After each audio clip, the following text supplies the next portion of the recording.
नमस्कार दोस्तों। आज जो है मैं एक डिस्कशन कर रहा हूँ। ये है एडवोकेट मिसेज अनुतुली, जो कि honourable high court of Himachal Pradesh में और डिस्ट्रिक्ट कोर्ट शिमला में प्रैक्टिस करते हैं। काफ़ी सीजन लॉयर है।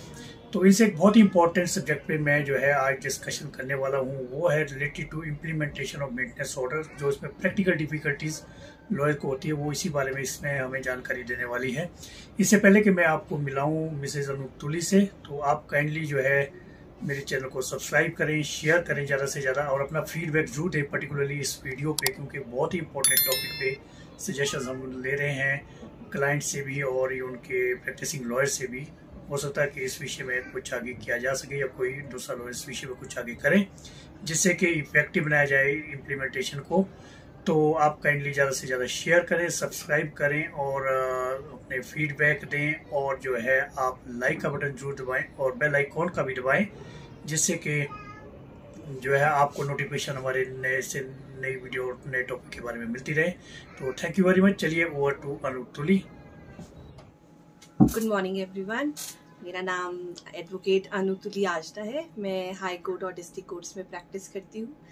आज मैं आप लोगों से डोमेस्टिक वायलेंस एंड 125 मेंटेनेंस पे बात करना चाह रही हूँ।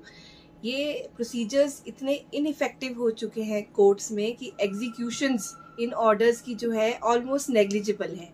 अगर कोई आदमी जॉब में है तो उसकी तो हम सैलरी अटैच कर लेते हैं, बट जो प्राइवेट जॉब में है, एग्रीकल्चरिस्ट है, we are not able to even procure 500 rupees per month from them.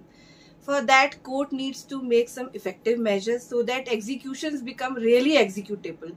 So my humble request to all the persons who are into this profession and helping people who are into this litigation, please help them to get these orders executed so that the actual purpose of giving maintenance to these destitute females can be solved. So please help in these executions and law को भी थोड़ा बेहतर बनाने की कोशिश करें.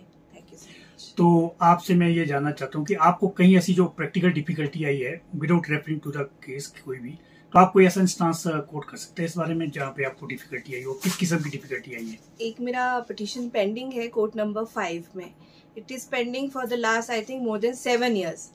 So execution में वो ऑर्डर ही एग्जीक्यूट नहीं हो पाता है. वो 500 रुपीज लेके आ जाता है. ऑल्दो लॉ में कहीं इंटरिम प्रोविजंस नहीं है कि आप पूरा पैसा ना दो और किश्तों में पैसा देते रहो.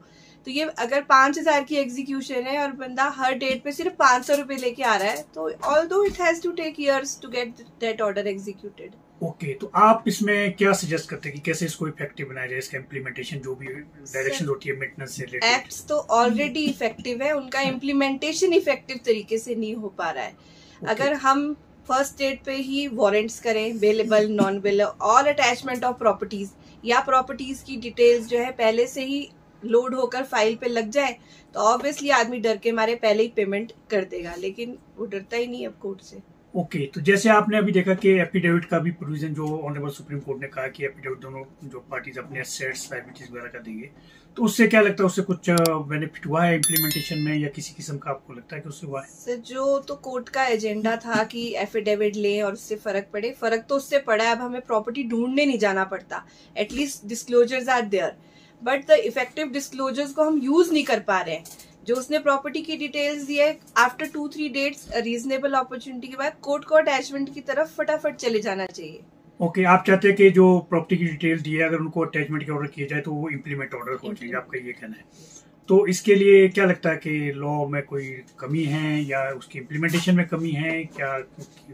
सर, इम्प्लीमेंटेशन में तो कमी है. कोर्ट्स बड़ा ही नॉर्मल व्यू लेता है 125 और एग्जीक्यूशंस के लिए, क्योंकि एक तो पेंडेंसी बहुत ज्यादा हो गया, लिटिगेशन बहुत ज्यादा है, and people they show their conduct की थोड़े थोड़े अमाउंट लेके आ जाते हैं. तो उससे क्या होता है, एडवर्स ऑर्डर्स भी पास नहीं कर पाते उनके अगेंस्ट. तो आप ये समझो कि जो वो इस तरह से करते हैं, थोड़ा थोड़ा अमाउंट लेके आते हैं, वो ये जानबूझ के करते हैं या उनको रियल में कोई डिफिकल्टी होती है, फाइनेंशियल हार्डशिप वगैरह होती है, उस वजह से वो? No sir, they have intentions to harass.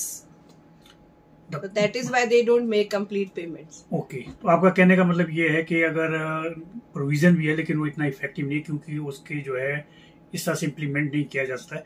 तो आपको नहीं लगता कि इस विषय में कोई जो है ऑनरेबल हाई कोर्ट में या ऑनरेबल सुप्रीम कोर्ट में कोई इस तरह की PIL की जाए, जिसमें कि ये कहा जाए कि भाई इनको इफेक्टिव बनाया जाए टाइम बाउंड डायरेक्शन हो कि एक बार ऑर्डर पास हो गया है तो उनको जो है इम्प्लीमेंट करने के लिए टाइम बाउंड डायरेक्शन के उसमें होना ही होना बाय क्या कहना है? Definitely there must be a PIL।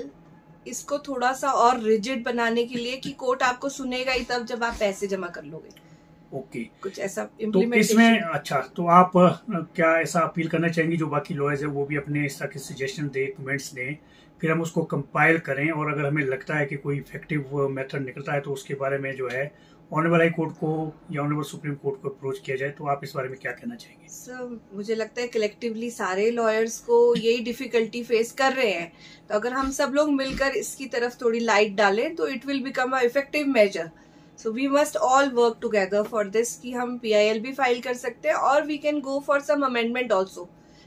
Okay, तो आप इस तरह से एक अपील कर सकते हैं इनमें व्यूअर्स को, जिसमें कि लॉयर्स भी हो सकते हैं, कोई क्लाइंट्स भी हो सकते हैं, इफेक्टिव पर्सन भी हो सकते हैं, कि वो कमेंट सेक्शन में अपने व्यूज दें इस बारे में कि इसको कैसे इफेक्टिव बनाया जा सकता है या क्या और मेजर्स या क्या सजेशंस हो सकते हैं। तो आप काइंडली अपील करें पब्लिक को इस बारे में। आई विल रिक्वेस्ट एवरीवन जो भी इससे रिलेटेड हैं, चाहे लॉयर्स हैं, चाहे जनरल लिटिगेंट हैं या जनरल अवेयरनेस या NGOs हैं, कि वो सब मिलकर जो है इस पर अवेयरनेस ड्राइव एक लाए हम, ताकि ऑर्डर्स को इफेक्टिव बना सकें और जो 125 या डोमेस्टिक वायलेंस में इंटरिम मेंटेनेंस है वो एकदम से लोगों को मिल पाए। इसके लिए we must work together. Okay, तो इसमें तो मेंटेनेंस से रिलेटेड और भी काफी सारे प्रोविजंस है, डिफरेंट सेक्शन। आई थिंक कि ये तो प्रॉब्लम सब में सेम ही रहती होंगी। यस। तो इसमें जो है जो लोगों के कमेंट्स अगर आते हैं, हमें कोई सजेशन आते हैं, उसको कंपाइल किया जाए तो ताकि मैटर को अप्रोप्रिएट लेवल पे टेकअप किया जाए, जिससे कि जो है इनको इफेक्टिव और इम्प्लीमेंट किया जाए।